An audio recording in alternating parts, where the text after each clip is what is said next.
Hello everyone.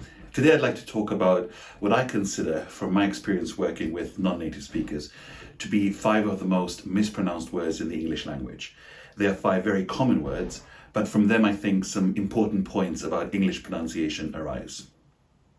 The number 1 mispronounced word in the English language, universally mispronounced, let's say, in my experience, is the word wəːk. W-O-R-K. The O-R spelling pattern normally prompts the non-native speaker to pronounce it more like work or walk, which is understandable because lots of words with the O-R spelling pattern are produced with the O vowel, such as form, order, sport, short, and other words with O-R. However, when there's a W-O-R, it is normally produced with a lazy neutral vowel, the It's just like a schwa, but longer. In fact, I like to nickname it the long schwa. So W-O-R words, like work, are produced with that lazy vowel. Other W-O-R words are, for example, the comparative adjective worse, or the superlative the worst. The word world, like all over the world. The word worth, such as is it worth the wait? And of course, the word itself. The second most mispronounced word in my experience is the word salmon. Yes, the fish salmon. You heard right, the L is not pronounced. It's not salmon, but salmon. In English, we have to do things differently. Other words with a silent L are, for example, the word kɑːm. Not kɑːm, but kɑːm. Notice how the vowel is a long R, which distinguishes it from the word come. So, for example, calm down and come here. Other words with a silent L, walk and talk. And of course, the modal verbs should, would, and could. None of them have a pronounced L. All of them silent. The third word in my list is the word rɪəlʌɪz.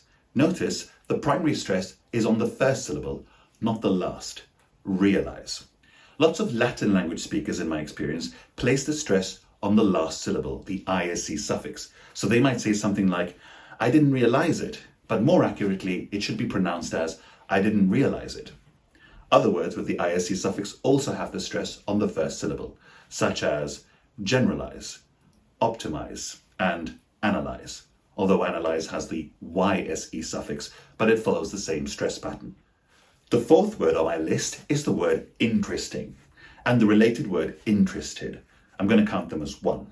Notice that the primary stress is on the first syllable again. Now, the etymology of these words is again Latin. But in Latin-derived languages such as French, Italian, and Spanish, the primary stress tends to be towards the end of the word.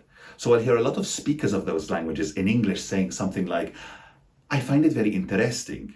But more accurately, it should be, I find that very interesting. Or, are you interested in sports? Something else I want to point out, that on paper, they might appear to have 4 syllables, but in natural, what we call native speech, we would pronounce them rather with 3 syllables. So once again, I find that very interesting, or are you interested in sports? Unless you're being incredibly emphatic, and you might say, are you interested in sports or not? Last, but certainly not least on my list, is the word lose. L-O-S-E, lose. You could say the antonym of win or find. For example, what did you lose this time? Your keys? Or I hate to lose in competitions. Notice that the S is voiced. That means it sounds more like a Z sound. Your vocal cords are vibrating when the S is produced. Z, not S, but Z. So lose is with a Z sound. If I pronounce lose with a S sound, I'll be saying loose with a double O. Loose, L-O-O-S-E, loose. Now, loose has a very different meaning and is the opposite of tight or secure, depending on context. For example, I don't like to wear loose trousers. If it's any consolation at all, in my experience, even native speakers of English misspell the word lose. They might not mispronounce it, but they'll often misspell it. I might get a message from a friend saying, I don't want to lose in the quiz tonight, and they'll spell it with a double O. So I understand that the relationship between English spelling and pronunciation can be very obscure and often very confusing. If you found anything in this video inspiring, eye-opening, or you thought, well, I wasn't aware of that, and you'd like to inquire about my English pronunciation coaching, just drop me a message on here or send me an email on gauchi.nicholas@gmail.com. Have a smashing day.